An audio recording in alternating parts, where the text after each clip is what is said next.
sometimes you just got to figure out what's going to work here. Thanks, Wes. I appreciate you for letting me know. Welcome back, everybody. The NASCAR Pinty Series Power Hour. Just a little bit of technical difficulties to start us off on a Wednesday evening. Of course, that's what would happen. It was not muted. It was disconnected.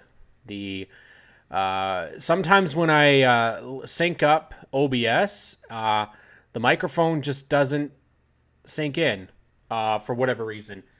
Even though I've got no difference to the setup from what I had last week, sometimes OBS works and it recognizes the microphone, and then sometimes it just doesn't.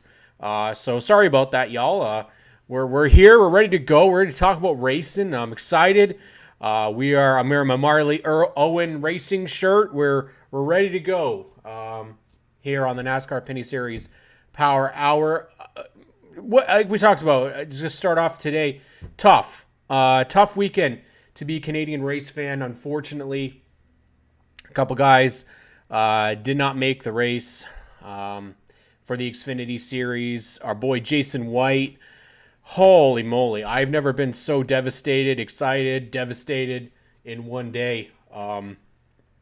Still recovering. Allergies are on full force tonight. So just bear in mind that will be affecting the performance. But Daytona. It's already happened. It's done. We've already seen the Daytona 500. We saw...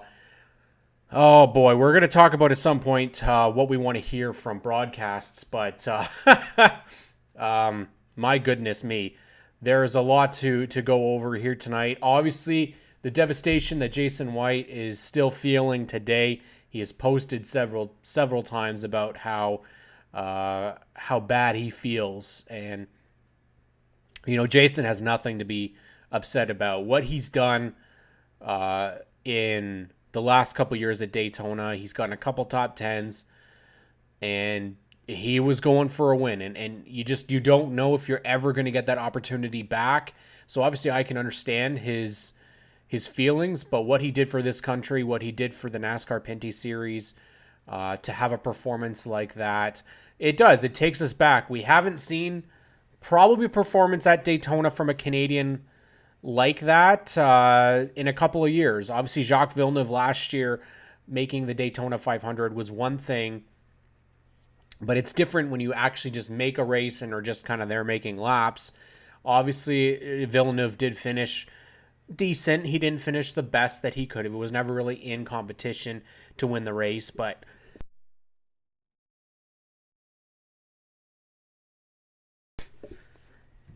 was never really in competition to win the race, but he was there. He made it. That's the biggest story. I don't think the expectations were really that high this weekend for Jason White. For what they went through with Rayon Brothers Racing, to have a fire at their race shop, to switch every focus that they had, to all of a sudden have to get trucks and parts and pieces and personnel. And I mean, they had members of their crew that were taken to the hospital because of that fire. So they had the Mooresville Fire Department on their truck. He would not have made the race if not for points. It's absolutely true. But Jason definitely did something that we have not seen for a while. I take it back, and I was going to say, I take it back to stories at Daytona where, again, that I have witnessed. Obviously, there's stories from the past. You've got names that Jim Bray, Earl Ross, people that have been involved in motorsports years before I started watching. So, but for myself, it takes me back to J.R. Fitzpatrick finishing fourth at the Truck Series race in the number 7 Mammut Chevrolet for TRG. That was the biggest story. It was DJ Kennington qualifying for the 500. DJ Kennington finishing second in the All-Star Challenge at Irwindale. Rafael Lessard winning a truck race. We haven't had a ton of stories in the past couple of years. And for us, this was a big one. This was a very big one. It is not something that we get to see as NASCAR Pinty Series fans. You don't get to see a lot of the names make it to a division down south and then perform like he did. It is one thing to get down there, but you can get down there and then not run. We saw that in the Xfinity Series. It was a pretty devastating Saturday, ultimately. Like, there was the race to get into the actual Xfinity Series event with Dexter Stacy and with Alex Labbe. And Labbe's speed on Saturday was not great. They said they were working on qualifying runs, and then it turned out that they had a tech issue. And because of those tech issues, they weren't able to actually get out of tech in time for qualifying. And they missed the show completely. And that has nothing to do with Alex. Alex did not do anything in that regard. That was a systematic failure. It's the same thing that happened to Ryan Vargas, who was also trying to make the race. You can't have stuff like that, especially for a guy like Alex Labbe, who is desperate for partners to be able to be a full-time competitor. We did get some news, however. It was posted, it was mentioned that Alex Labbe is going to race next week, and he's going to do a race after that as well for Ryan Sieg Racing. So he is actually going to switch teams and race the 28 car next week at California. He said the 28. I don't know if it would be the 28.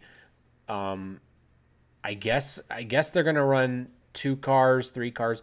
I'm not sure which one Kyle Sieg is racing. I thought it was going to be the 38 that Labbe would be driving. But either way, he is going to be in an RSS racing car at California. So he does get an opportunity at least there. But we don't know the full season plans for Alex Labbe. Obviously, with Thomas Neveau being, which we'll talk about in a little bit, but Dave Jacobs Racing is completely booked. They've got their 2 cars filled for next year. Maybe they do a 3rd car potentially for a visiting Alex Labbe at some races. That would be awesome. But Duro King stepped up. LaRue stepped up to get Alex at the race at Daytona, but unfortunately just not able to do anything. I think RSS Racing is actually a good fit for him. He is, and those cars are plenty good enough. And my hope is that Alex can get in there and show what he can really do. Obviously, love Mario Gosselin. I love that team. But they've had a lot of struggles the last couple of years. They've missed a lot of races, unfortunately. They've had mechanical issues. The rotating door is always an issue with a team like that, and RSS Racing doesn't seem to have as hard of an issue with that. But that's the hope, though, is that with Labbe this year, he'll be able to at least get some stronger runs in.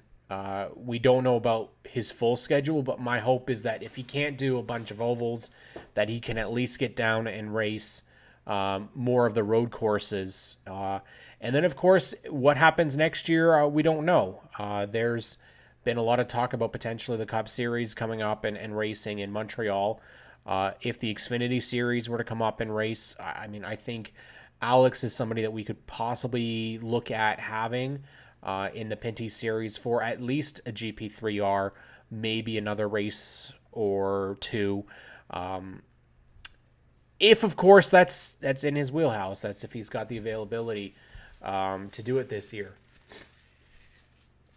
So a weekend that was. I want to hear from you guys. I want to hear what you thought about Jason White's amazing run out of turn 4. It was a tough. He was basically a sitting duck, and the I know Jason has been beating himself up and saying how much it's going to hurt and stuff, but at the end of the day, I think a lot of us have said, and a lot of the fan base has stated there was nothing he could have really done there, because as soon as he went into turn 3 and 4, he could have tried to block and put himself into the wall.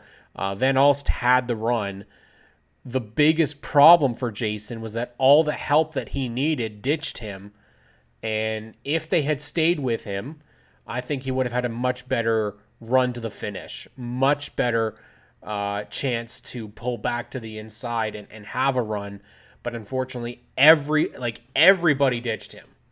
And that was infuriating, because it was, it was old school, just let's just get rid of this guy and we'll freight train him. And unfortunately, that's what happened. And he finished 9th, and he shouldn't have finished 9th. He should have been in the top 5 and been okay with it. And I think to lose the way he did is gonna hurt. But God, I've never been so proud of Jason White. And I mean, it doesn't mean much coming from me, but I think for our series, for Canadians, it means a lot more when you have somebody in the race from your own country who you've met. I mean, we've met Jason White. We've talked with Jason White. He never has had the opportunity like this in the Pinty series. He's never been that close to winning a race. And the fact is, he was so close this time around. And so I'm hoping next year we just load up, get 15 Canadians down there, so we have a bunch of us in the race, and that way they have no choice but to work with the Canadians. I think Amber Balcaen in there really struggled. It was very obvious that she had a car that was pretty wicked, loose. Caden Lapcevich's driver, Tony Breidinger, really didn't ever get into the mix. I'm not sure if they had some sort of an issue, but I didn't expect that they would be that far off. And Venturini Motorsports has been the kings of Daytona, so that was the first ARCA race in a long time that I watched start to finish, and I was thoroughly entertained all the way through. It had lots of old school ARCA vibes in it, and having guys like Greg Van Alst, Jason White perform like they did is what that series needs. Having 5-6 women in that race, having Frankie Muniz in that race running well, it does wonders for the ARCA Menard series. Personally, I was hoping that we could have had a little bit more help off of turn 3 and 4, and that Jason could have at least held on to a top 5 position. It wouldn't have hurt, I think, as bad if he had finished, 4th or 5th, or even 2nd or 3rd. I mean, 2nd would suck, but it's much better than 9th, right? So, but you cannot be upset with how Jason did. He was so good, and we're going to switch off in just a second here and hear from what Jason had to say. And you can tell that he's trying to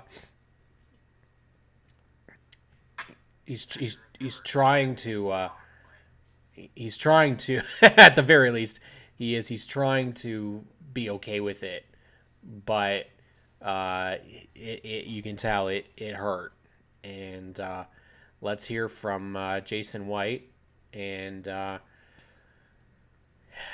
hear what he has to say, because at the end of the day, he did do a great. He held it together, we'll definitely say. So here's our boy Jason White and what he had to say.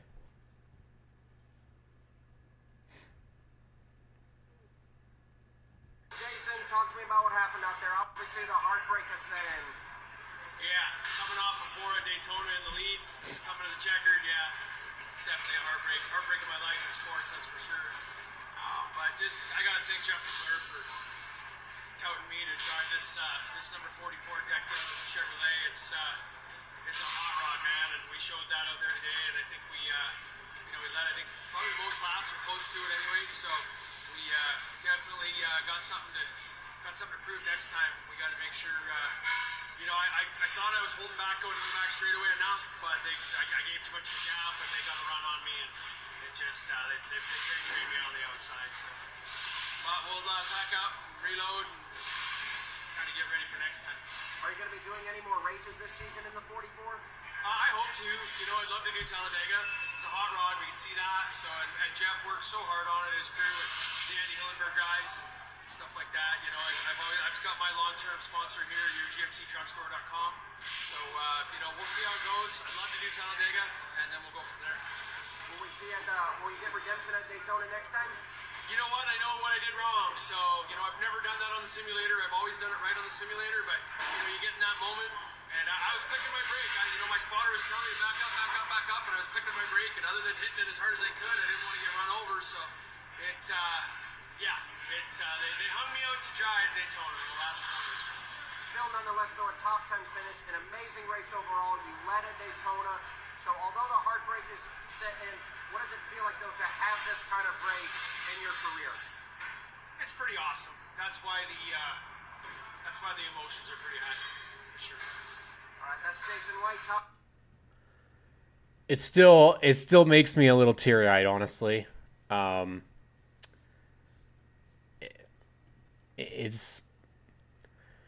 That's our guy, and having somebody from the NASCAR Pinty series do as well as he did and be so close and again still be so humble about it. Jim says if he had to block, he could have ended up with nothing but scrap, and I don't see Canadian versus the US as those guys would run over their mother for a win. I mean, I'm sure there's probably a little bit of it that sure there is a little Canada versus the US, but at the end of the day, they didn't go with him. That's the difference. I think he would have been okay if he had more help coming to the line. He didn't, and it hurt. I think at the end of the day, if you don't have help and they don't go with you, you got to find a way to get help next time. But Jason's never really a downer, as much as he's sad and he's frustrated. He's already reported that he's already reported right here that he's already gotten. It's funny how things work. I have had calls already to drive super speedways for people, and his plan is to stay with people that got him there, which is the Jeff McClure team. And if this is the team that John Ferrier drove for many years, then this is a very, very good team. Al says top 10 is a win in itself. It is, but when you're that close, coming off of turn 4 with an opportunity to win, and somebody goes to the high side, and he tried to block, but I think you're right, Jim. I think he would have been wrecked and in the wall. If as awful as it is to say that, I'd be really devastated if he actually ended up with a wrecked race car out of all of it.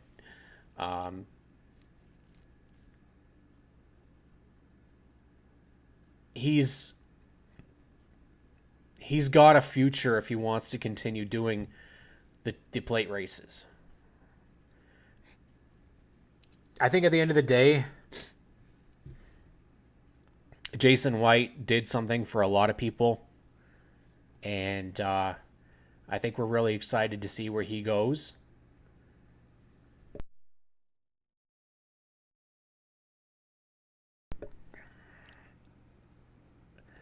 I want to see what people think of Jason White after next year. I think truly if he were to stay in the Arc Menard Series race,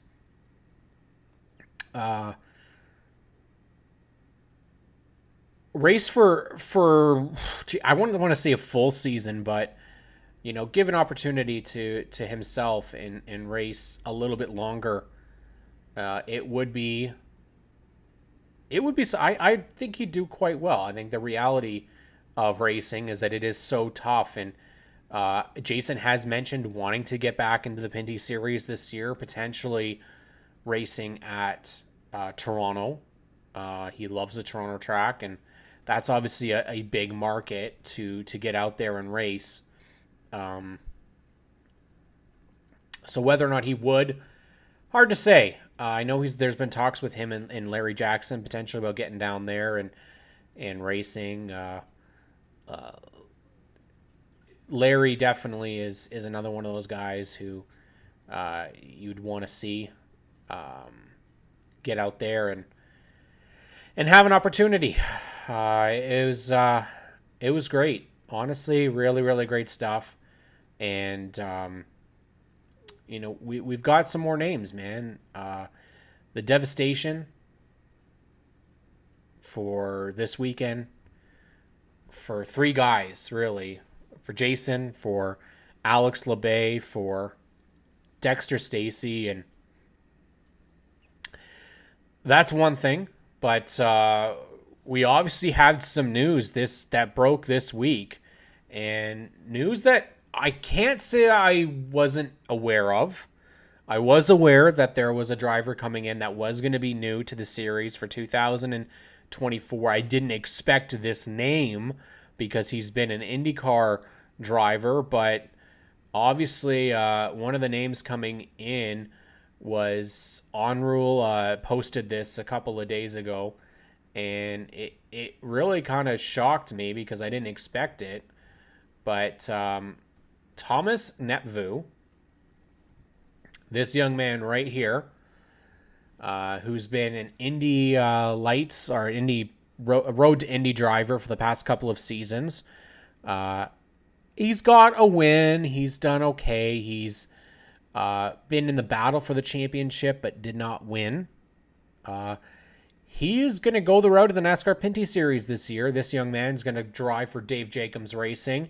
You see a NASCAR Pinty's already on his uniform. He's got some sponsors, Evrium, Cromwell, and how about a Home Hardware return? Haven't seen Home Hardware in the NASCAR Pinty Series since Don Thompson Jr. I think this is obviously the Quebec branch. Let's take a look at one of the cars that he's going to race. So you've actually got his Porsche Carrera Cup car that he's also going to race. But he's got this beautiful number 24 Evrium Home Hardware Belanger. Dave Jacobs on the top of that car. It's a beautiful looking race car. And it is going to be another Ford Mustang. And absolutely love that it's going to be a Ford Mustang. The more Fords in this series, I think it will be good to have variety. Obviously, Challengers and Camaros are the majority of what we see. So to have a second Ford Mustang in the field, hopefully we'll see a couple more. I think manufacturer support obviously still isn't there, but to have opportunities to see new manufacturers, new cars, I think the Mustangs look so good.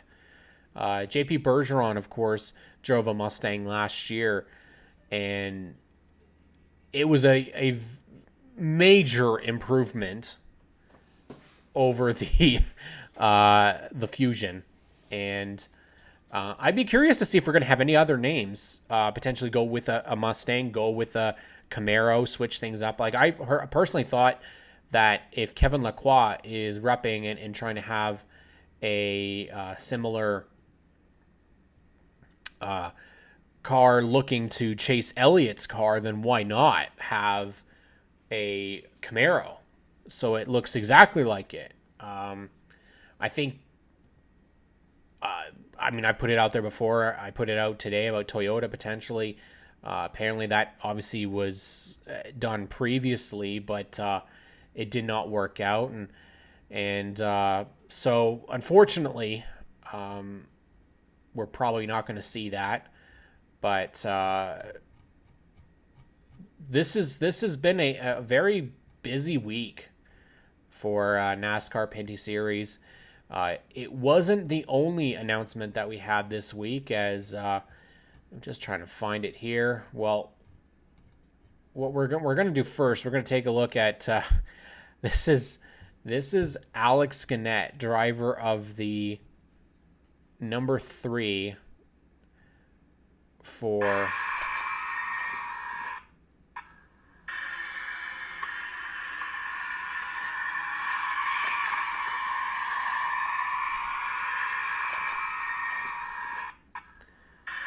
So Alex Gannett here, out in the ice cold in, I guess it's a ice bath, a real one, watching the Daytona 500.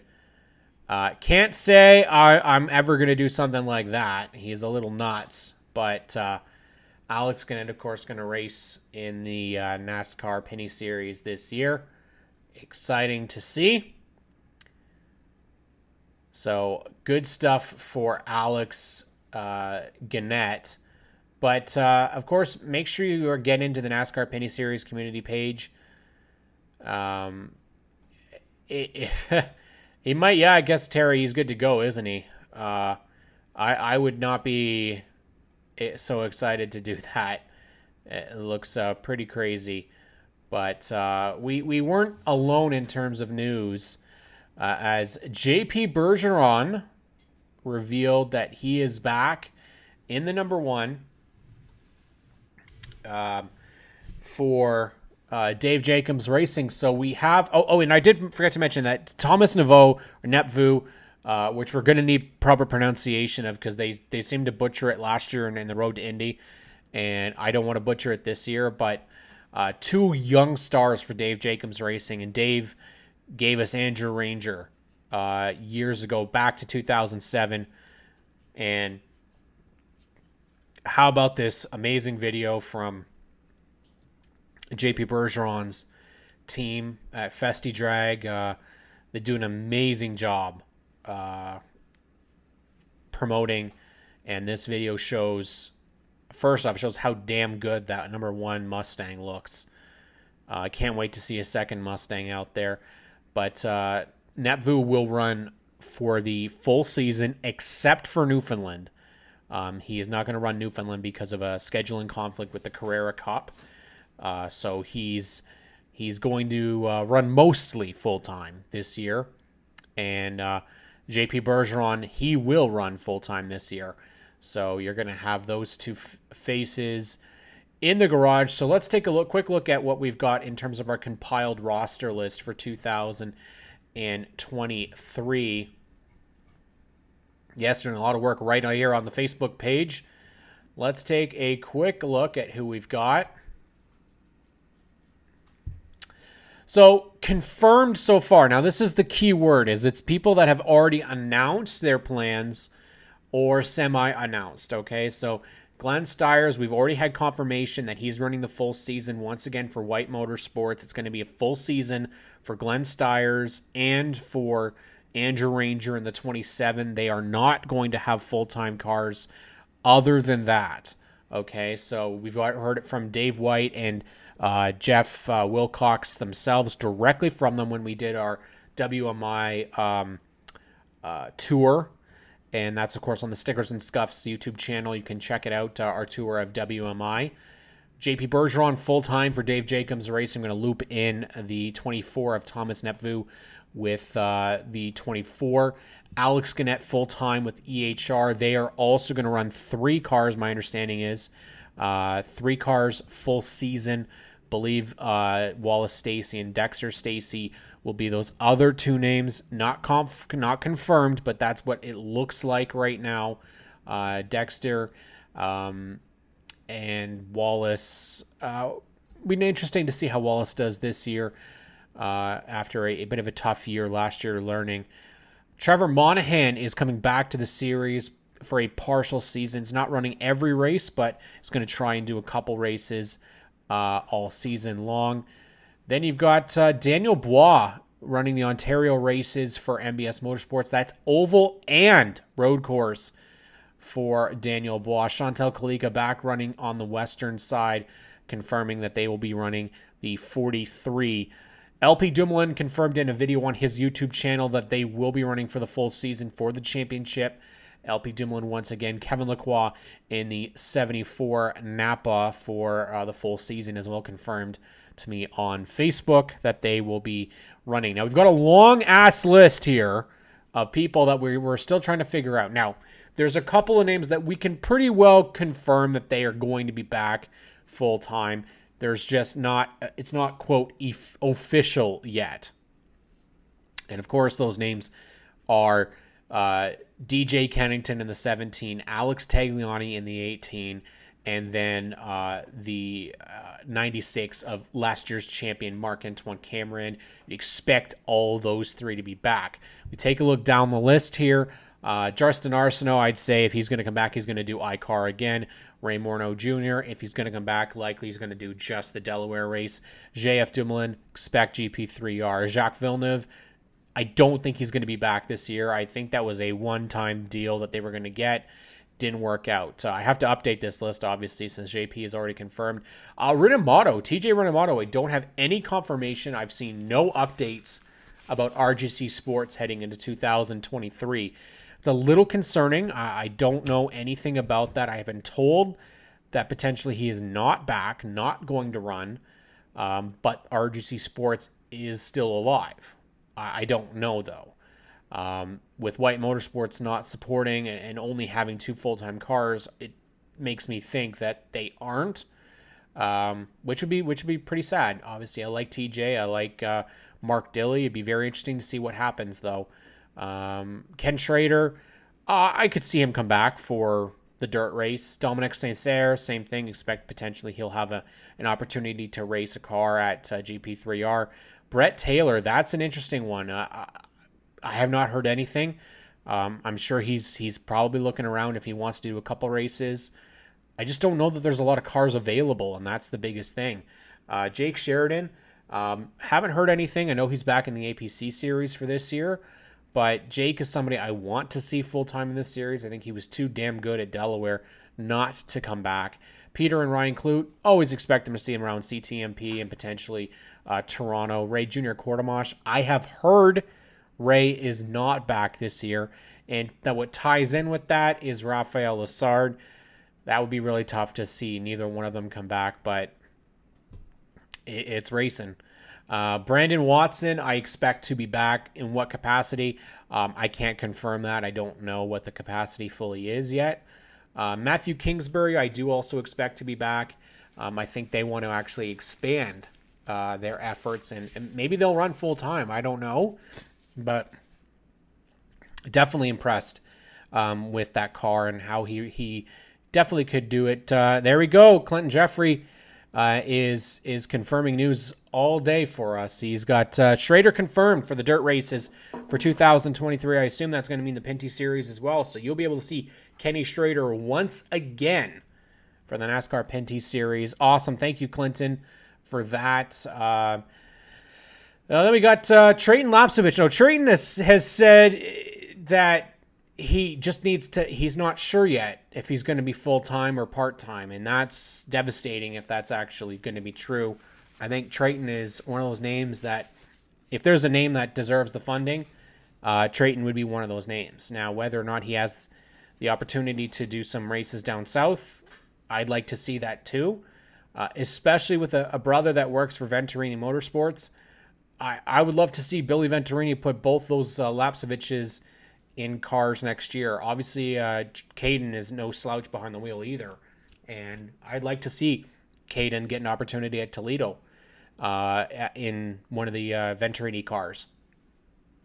Kyle Steckley, I think as well that's another situation where APC for sure, but what the Pinty Series schedule is for him, not 100% sure. Stuart Friesen, somebody else we could see at the dirt races if Clinton wants to confirm if Stuart Friesen's going to be back this year. That would be awesome too. Sarah Thorne. Sarah Thorne is somebody I think we could expect to see out at Newfoundland once again. She got an opportunity last year with DJ Kennington. Dave Bailey. I can't see how Dave Bailey is not back for a Pinty's race at Oshweekend next year. Simone Dion-Vienne, he typically runs races all season long, so we'll definitely think that he'll be back out. Michael Gowdy was somebody I didn't expect to see at Oshweekend. I could expect to see him back. Kind of came out of nowhere, but take it when there's new faces coming in the series. Jamie Krizik typically runs out west, so I think I don't see any reason why we wouldn't see him. Brandon McFarland, I would think that we'll see him and Josh Collins racing back at the 56 for Newfoundland. Gary Clute, that's a big question mark for me, actually. I haven't heard a lot about Gary Clute this year. Really not much of anything. So I'm very curious to see what Gary's plans are. Obviously, he's got a young child at home now, so it'd be very interesting to see what Gary's plans are. Hopefully full-time, if not, maximum races that he can do would be awesome. Brent Weller, Brent typically runs the road courses in Ontario, so I can't see that really changing. Clinton Jeffrey confirming Michael Gowdy will also be back, whether that's just Oshweekend or whether that's for the Pinty Series in general. It's exciting to hear. He was at the NASCAR meeting, Clinton says, so Michael Gowdy is expected to be back as well. Serge Bordeaux, again, he did a couple of races last year. I expect that we'll see him in a couple of races as well. Mark Dilley is the question mark right now. I've heard he's not back. I've heard he is back. Conflicting sources. Maybe he'll do a couple races. I just don't want to see the 64 go. I love the 64 on track. So David Thorndike. Now this would be a very, very awesome thing if he is back. If you don't know, David Thorndike was not able to be at the race last year due to a medical issue. He was planning on racing, but they had a medical issue and they had to basically postpone. And then their car wasn't ready, and then it just didn't work out in the end. So hopefully they did say last year, Adam Thorndike had said that they were planning on coming back full force for 2023. So hopefully we'll see the 67 out there. I know they had worked really hard on their car, and hopefully we'll see him out there. Brian Cathcart is another one that we don't expect full season from Brian. After running last year, he was going to be full season, didn't end up doing the full thing, but would love to see Brian Cathcart come back. The hair needs to be here, let's be honest. He's got the best hair in the business. He gives away Frisbees instead of hero cards. He's definitely unique in that sense and one of the good guys of motorsports. Dexter Stacey, we do expect is back. Marc-Antoine Cameron, we expect is back. Sam Fellows, I expect to be back. Full season, probably not, but I expect Sam Fellows to be at least in line for if funding were to come forward. Hopefully he can extend to a full season, but I expect that he'll be in at least a couple of races next year.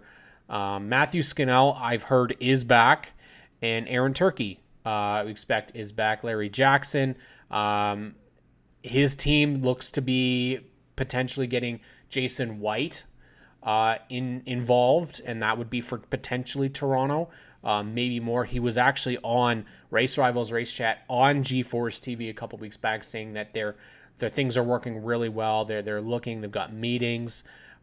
So all in all, I'm really excited for this year. There's going to be some people not back, but hopefully we can continue to grow the Pinty Series in 2023. Now, since Clinton is in the chat, I don't know if he can add to the conversation or not regarding a major kind of question mark, which was the announcement from Wide World of Motorsports. And Wide World of Motorsports had posted that the NASCAR broadcasts are going to move from NASCAR.ca to TSN Plus in 2023. They're not going to be showing live on the regular TSN app. You'll still have your tape delayed races, but it's going to be on TSN Plus, which is an additional service instead of just cable just the app. It's an additional service that you have to pay for. So whether it's, and racecanada.ca also was mentioning about this, that he had conversations with TSN and they said it was going to be exclusively on TSN Plus. I hope this is not the case for myself, because I'm already a cable subscriber. My hope is that if you're already a cable subscriber, you don't have to pay additionally to get this service, because that's really a lot. Cable itself is extremely expensive, and then having to pay for an additional service just to be able to catch the Pinty's races is really heartbreaking. I think that we're doing really good things here.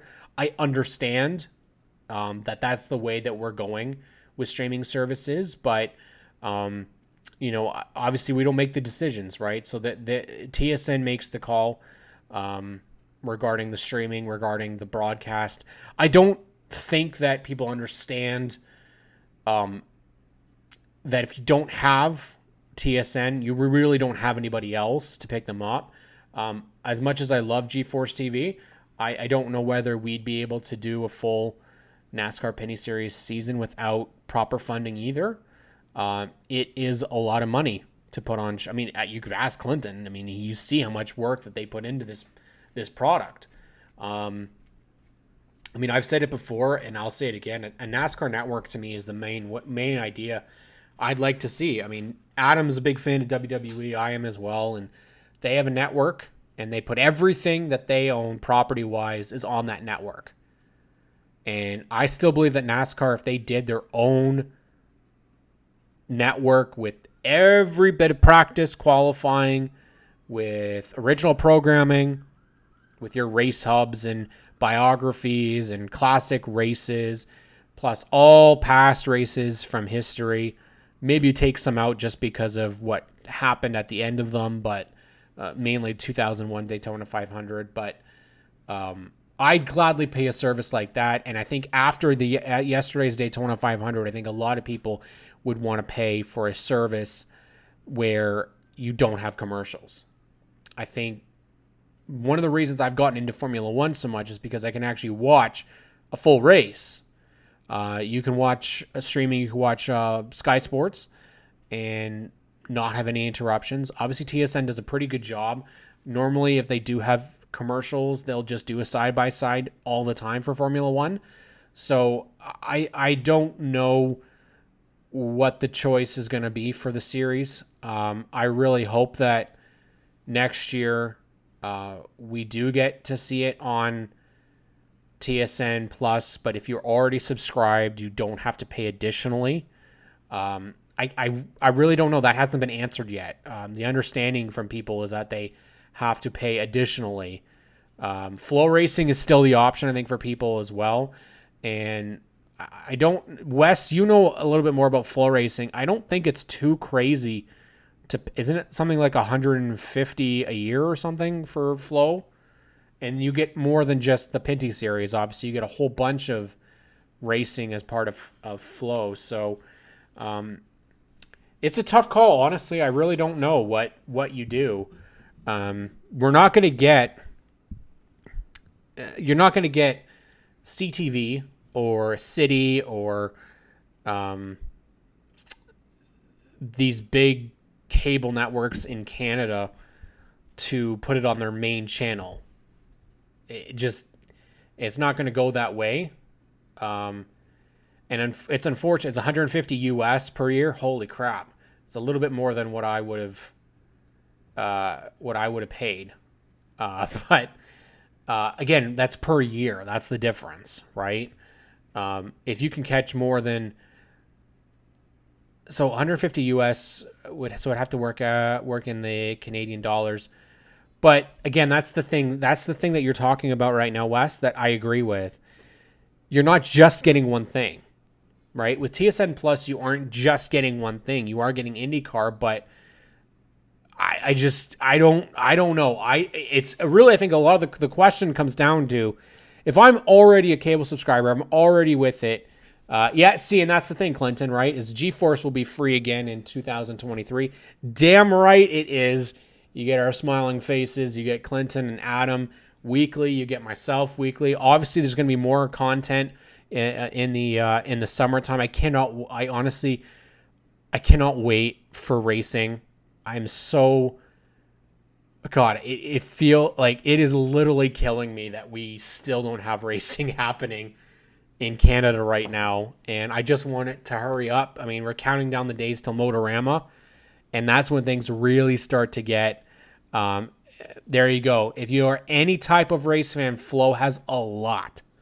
Clinton's telling us right now in the chat. And that's what you want. I mean, if we can take it back to fans' choice, that's a good base, because I thought that fans' choice was absolutely amazing. Yes, it was free, but the content that you got, I am a huge sucker for Wheel and Modifieds, and getting to watch the Wheel and Modifieds live is a treat.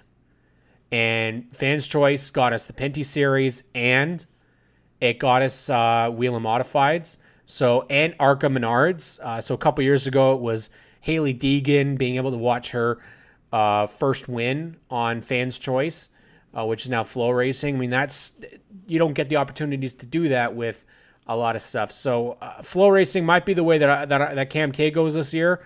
I might just end up with no cable, honestly. It's just the way that we got to go, right?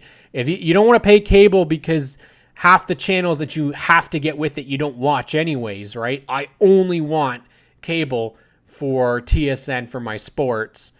And now that IndyCar is going to be on TSN as well, it is a bit of a better investment rather than having, say, Sportsnet, which I don't get me wrong, I like my baseball on Sportsnet, but it's not worth what we had for IndyCar coverage the last couple of years. So, yes, again, I can understand people being upset, but streaming is the way of the future here. And I'll tell you why I want to give a shout out again to this network and GeForce.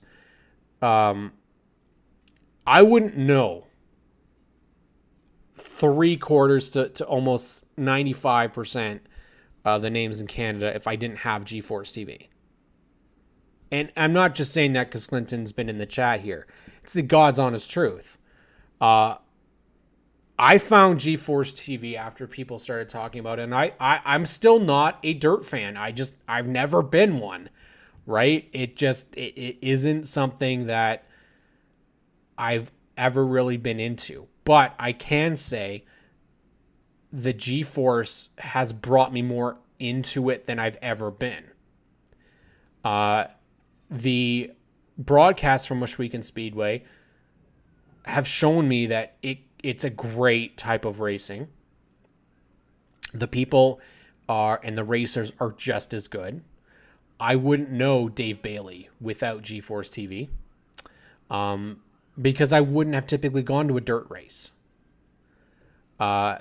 Unfortunately, I can't make the dirt races this year for the Pinty Series again because of scheduling conflicts with work. But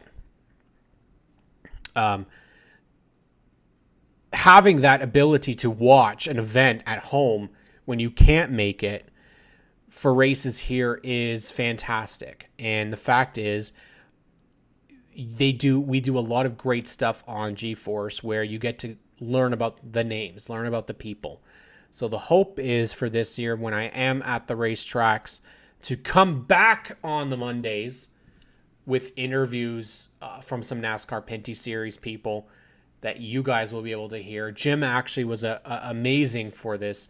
Jim mentioned that he only knew about Kyle Steckley through the show here. And Jim said that, he met Kyle Steckley at PRN. And that was amazing to hear that. And that's what we want. We want to continue to grow and get people interested. Jim, I am old enough when life meant there was only 3 networks. Only 3. Oh, you're not that old, Jim. If you think racing is hard to get on now, how about almost nothing except a chop race on some show that had 3 other events also. Yeah. It's true, man. PRI, sorry. PRN's the Performance Racing Network. Thank you. PRI. But yeah, after this past weekend, man, we can say that racing's on. We've got a couple months to go. Motorama will be at Motorama. Myself and Brent Autry will be there, representing Stickers and Scuffs and representing the Ontario Sportsman Series. I expect there to be some Pinty Series names. They haven't really announced who's going to be there, but they are listed as one of the partners for the show. APC definitely is going to be there. You're going to have some Garrett Teemersma, Rick Spencer Walt, Kyle Steckley, and Brian Batty are going to be there repping the APC, Oscar. Nick Clark will be there with a build for one of the hot rods. So there's going to be some reps. OSS is going to have Brad Robinson, Ollie Ferguson, and Kevin Trevelyan there. There's going to be weekly racers. So get your tickets. Get going to Motorama. It's in only a couple of weeks. You're looking at March 10th, 11th, and 12th. I'll hopefully be there the Saturday and Sunday for the full day, and trying to get some amazing content for Stickers and Scuffs, but also for the NASCAR Pinty Series Power Hour and for the NASCAR Pinty Series community Facebook page. So if you haven't already, get on there, like the page. We'll be loving to have you. 6.6 members, 6.6K members. We're trying to get up to 10,000. When it's 10,000, I'm officially backing out of being an admin, and I'll let it do what it needs to do there. But the goal when I started was to go from, I think we were at 3.2 or 3.4 back in November 2020. We're at 6.6. I'd like to get it to at least 10,000 members strong by the end of this year, which is not that far away, really. We've only got 3,500 people left to try and get and join the group. So we're on our way for sure. And then, of course, the weekly listeners here on the NASCAR Pinty Series Power Hour, we chatted about Dexter Stacy and our good buddy Jason White coming out there and having a great run. Yeah, let's keep it. I don't think so, Wes. We don't need to we don't need to keep it. I have kind of a lot on my plate right now, Wes. So one thing's got to go, right? So I appreciate you saying that, but want to host this show and do a much better job at hosting and putting on a great program with some. We're trying to get to this program so that I can have some interviews live on the show. Obviously, this is going to take some work. There's a bit of a change in terms of the program that we're using behind the scenes, and to be able to use that program, I just need a little bit more education, a little bit more help to be able to put on a good product. So we'd like to be able to have names like Trevor Monahan, Larry Jackson, Andrew Ranger. Definitely want to have Joe Chisholm on here to talk about him coming back this year. He's always got an opinion. Pre-race activity from Oshweekend on G-Force this year was great. Just look for it all year, man. Jim, honestly, the content is going to be full. It's going to be great. APC series, full schedule. Got races at Humberstone, races at Oshweekend Speedway. You have Race Rivals Race Chat. You have myself, the Power Hour on Mondays. We are getting the content to the Canadian racing fans. We're so privileged to have so many amazing people, and I can't thank Clinton and Adam enough for allowing me to be part of this amazing network. Having Spencer behind the scenes, because Lord knows I need help with technology, and so he definitely was able to help out. We had a bit of a rough start today with the technology, having the stupid mic not being recognized again. So, but we're on our way, guys, and the racing's officially started. I appreciate each and every one of you guys for tuning in. We'll be back next week, and hopefully we'll have some more news to break, but we're only a couple weeks away from Motorama, so make sure you get your tickets and head over to get them so you can come in and look at some amazing race cars. Not only that, check out all the amazing vendors. It's going to be some amazing guests. Also, of course, get to see some of the people that you know within the racing community, some people that you know within the automotive industry. They're all going to be there, all thanks to eBay Motors. So definitely get out there. Make sure you guys subscribe to GeForce TV. Also check out the Stickers and Scuffs podcast this week. We've got JP Bergeron from the NASCAR Penny Series that is going to be the guest on this week's show, as well as Ironman Gary Elliott is our special episode for this month, and that episode will release on Saturday. I appreciate you guys all for tuning in. Have a great week. Cam K, your wing.